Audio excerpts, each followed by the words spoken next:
All right, guys, we're coming off a big loss at home in Buffalo, New York against the Philadelphia Eagles. The offense looked terrible.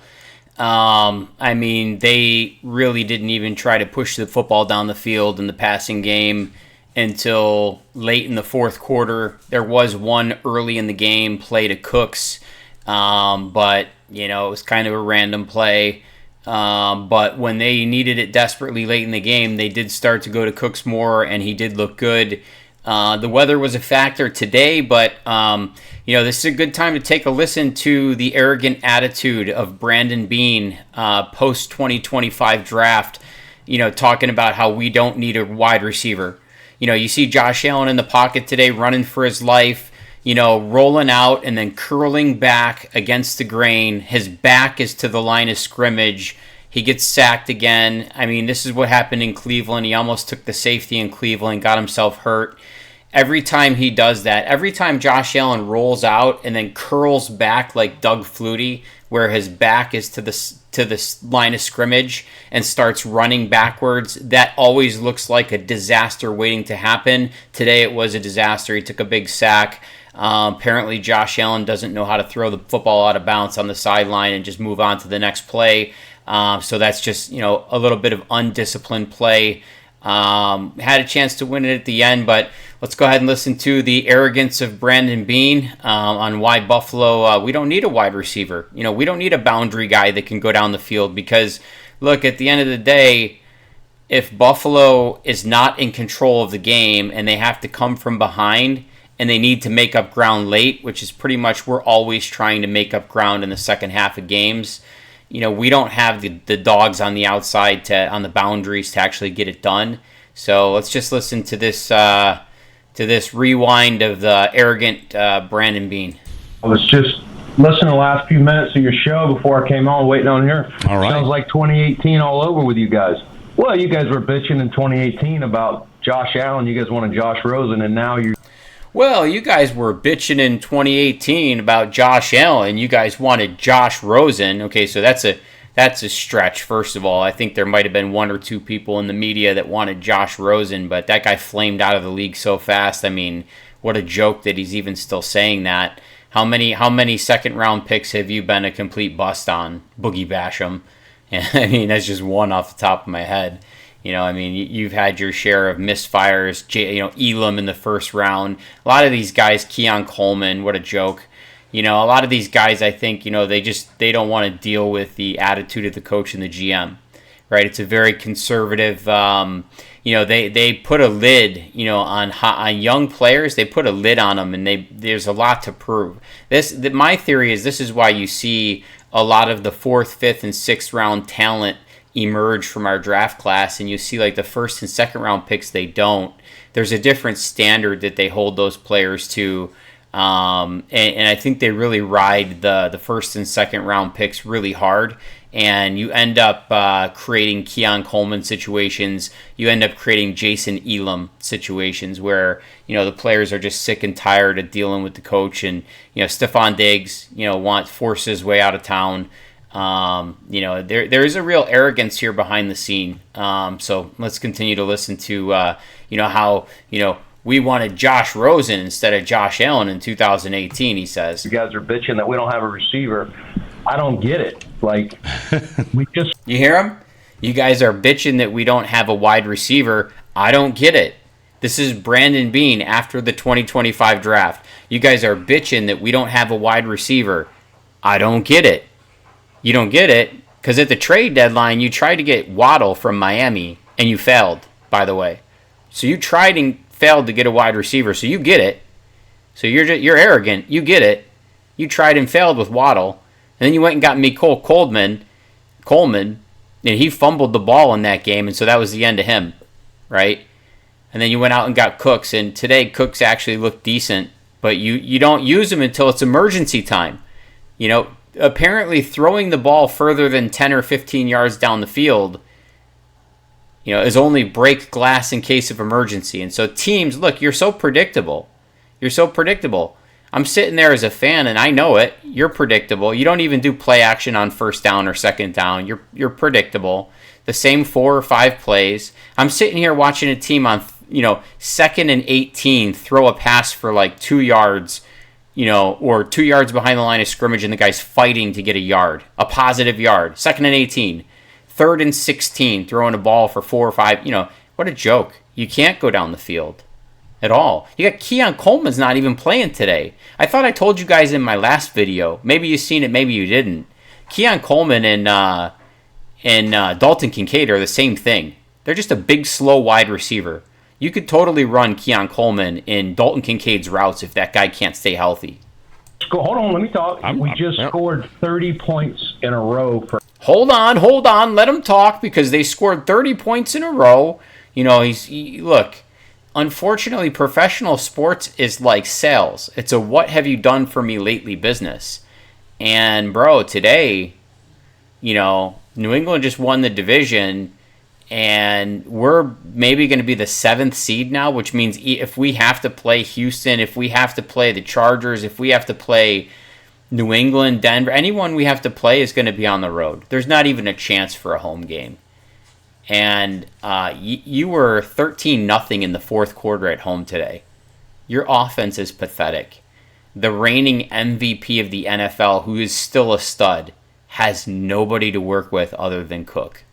And you bitched about signing Cook, right? You took the whole offseason to sign James Cook because it was $10 or $12 million a year, but you wasted $11 million a year on Palmer. He's a joke. What a waste. You wasted $8 to $10 million a year on Curtis Samuel. What a joke. He's a waste. Someone needs to actually pull you aside and let you know that you're not allowed to draft wide receivers anymore. From now on, the Buffalo Bills need to hire a consultant when it comes to drafting wide receivers, because Brandon Beane, you're a joke, and so is McDermott. Your style is just you can't go after a boundary receiver because you don't play that style of game. You're throwing the ball for 3. You think about how good your run after the catch offense would be if someone could stretch the field and the whole defense wasn't playing within 15 yards of the line of scrimmage. I mean, what a joke. 8 straight games. You just saw us lead the league in points. You just saw us do it without Stephon Diggs, same group. How is this group? We just saw you lose to Kansas City in the AFC Championship game last year. We just saw the Bills in that championship game with the ball to go down the field and win the game, and they just didn't have the horses to get it done. Josh Allen was throwing, again, little bubble screens to Shakir, throwing little passes behind the line of scrimmage. He didn't have anyone to go to in the biggest moments. He still doesn't. You guys got punked today by a team in Philadelphia that basically, they're terrible on offense. They had 17 yards of total offense in the second half of that game. If it wasn't for the Josh Allen turnover in the first half that leads to the touchdown, I mean, what a joke the Eagles are.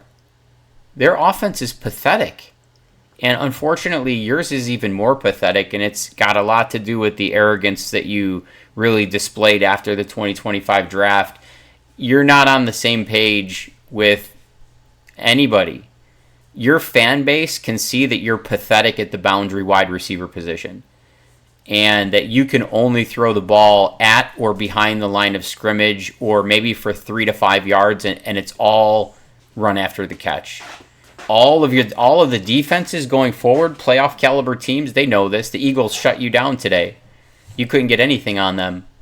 Group not better than last year's group. Our job is to score points and win games. Yeah, you scored 13 points today at home in a meaningful game late in the season. It was really pathetic. We need to get better defense. We did that. So I get it. You got to have a defense. Yeah, you needed to get that better on defense. The first round pick was spent in the secondary. The second round pick was spent on an undersized defensive lineman, Sanders, who is the second best defensive lineman you took in the draft. The third round pick was spent on a defensive end. We don't even know where he is. I mean, you said he's injured. You probably just told him it's a redshirt year because he's pathetic. The fourth round pick was spent on a defensive tackle.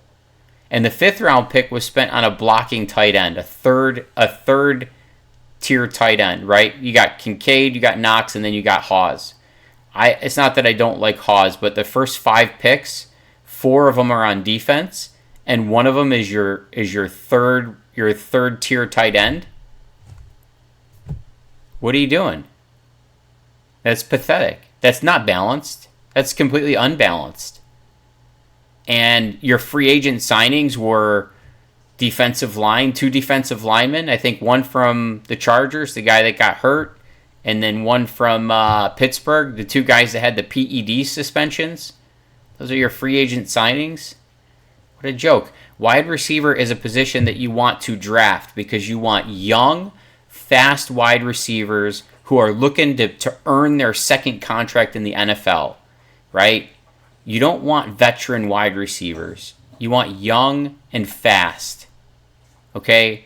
And the wide receiver position is always going to be a diva position.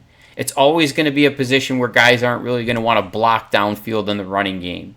These guys are elite athletes that can win against man coverage. The guys you need are like Stefon Diggs.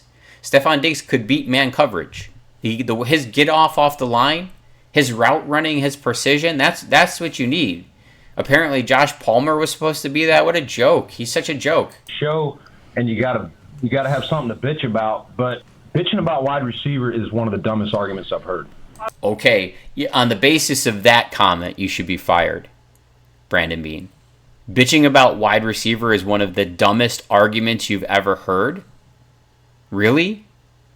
Just out of curiosity, Brandon, just quick question, since the media in Buffalo, New York is too pathetic to actually ask you any tough questions. How long do you and Sean McDermott actually believe that you're entitled to with Josh Allen? I mean, I get it that you guys broke the drought, the 17-year playoff drought, and I get it that you're consistently kind of having winning seasons, you're getting to the postseason. But when push comes to shove in the big games, you guys are really a joke. Part of it is because the coach is extremely conservative. You see it today, it's 13-0 in the fourth quarter at home, and your offense continues to look pathetic. The offense looking pathetic, by the way, that's not the offensive coordinator. The offensive coordinator is putting together a game plan and a strategy based on what he's being told to do by Sean McDermott. Look, if you want to try to win a Super Bowl with a pathetic talent like Brock Purdy, why don't you trade Josh Allen then and get a haul of picks and go out and get yourself an accurate pocket passer and throw the ball 3 to 5 yards or behind the line of scrimmage and use all of those picks that you'll get from Josh Allen to get yourself your dream defensive end or your dream defensive tackle. If you want to win in a pathetic, ground and pound, keep the game close. Sometimes when you play like that, you're keeping teams that are not even as good as you in the game. You're helping the other team. When you play this keep it close and win it in the end mentality, you're keeping the game close with really sometimes pathetic teams. The Eagles are a pathetic team. 17 yards in the second half on their offense. Their offense is pathetic. But, at no point did it really look like your offense was going after the win, was trying to win the game on offense and put the points up on offense. And it's just funny, the arrogance of this guy. I get it. I'm just like, let's be realistic. Our job is it's not fantasy football. Here he goes. It's not fantasy football. This didn't age well, did it? This asshole was trying to get Jalen Waddle from the Miami Dolphins for a first and a third. And he just didn't want to give up the first round pick this year. As if it's going to be so great. I mean, it's going to be what, in the 20s? You're not going to get Jalen Waddle in the 20s or 30s of the draft in the first round. Especially given the fact that he's an established veteran wide receiver with elite speed who played championship college football at Alabama. You're not going to get anything like that in the draft. At all. It's not fantasy football, this guy says. And he offered a first and a third for Jalen Waddle. And still couldn't get it done. So, by the way, you suck at fantasy football too. And you suck at receivers. You're part of the Carolina Panthers team that drafted Kelvin Benjamin. Big, dumb, and slow. You come here to Buffalo, thanks to Sean McDermott, and what did you do? You brought big, dumb, and slow Kelvin Benjamin to Buffalo, and he was a joke here like he was a joke there. And now who's a joke? Keon Coleman. You drafted Keon Coleman, big, dumb, and slow. And you're not even smart enough to run Keon Coleman in Dalton Kincaid's routes. Because Dalton Kincaid and Keon Coleman are the same thing. They're big, slow wide receivers.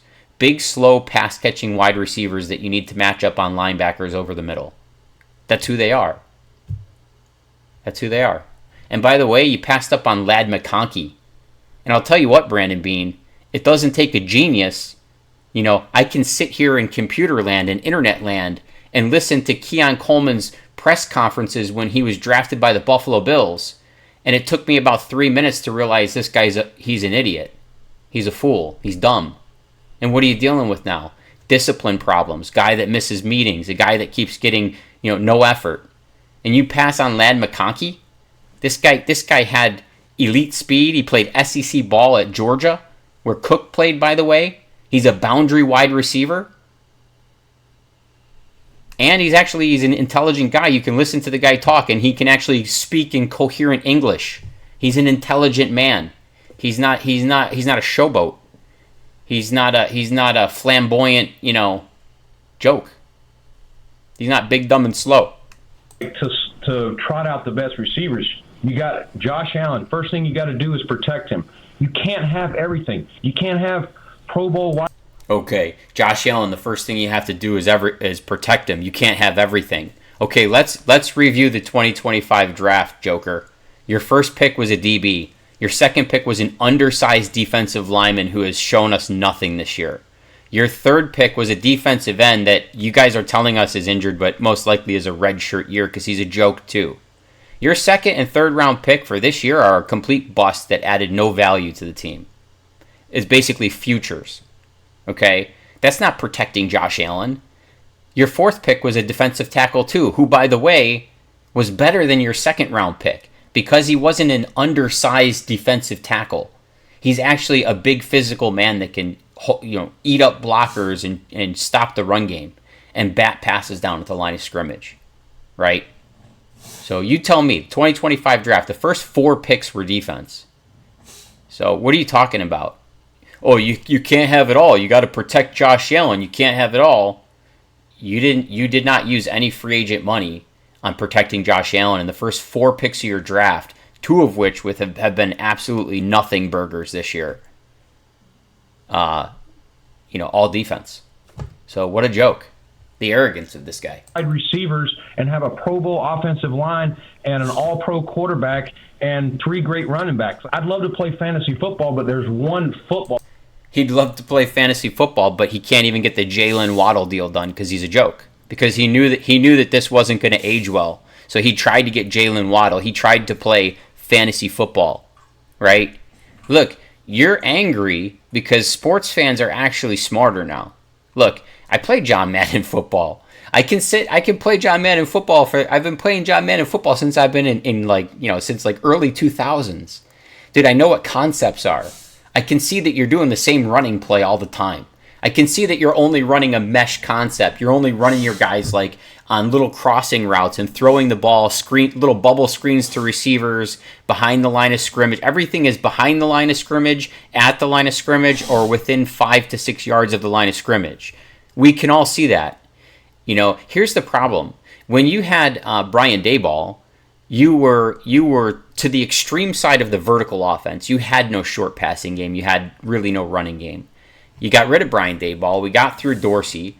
And now you're on the other extreme, which is all short passing game. All you do is short passing game at, behind, or just a little bit ahead of the line of scrimmage and run the ball. Which means that you're very predictable because you don't even do play action on first down ever, really. I don't really ever see a play action fake. Is Josh Allen incapable of play action, of holding the linebackers and throwing it over their head? Or you just don't want to let him throw it over their head? You don't want to let him throw the ball down the field? Jeremy, there's one ball.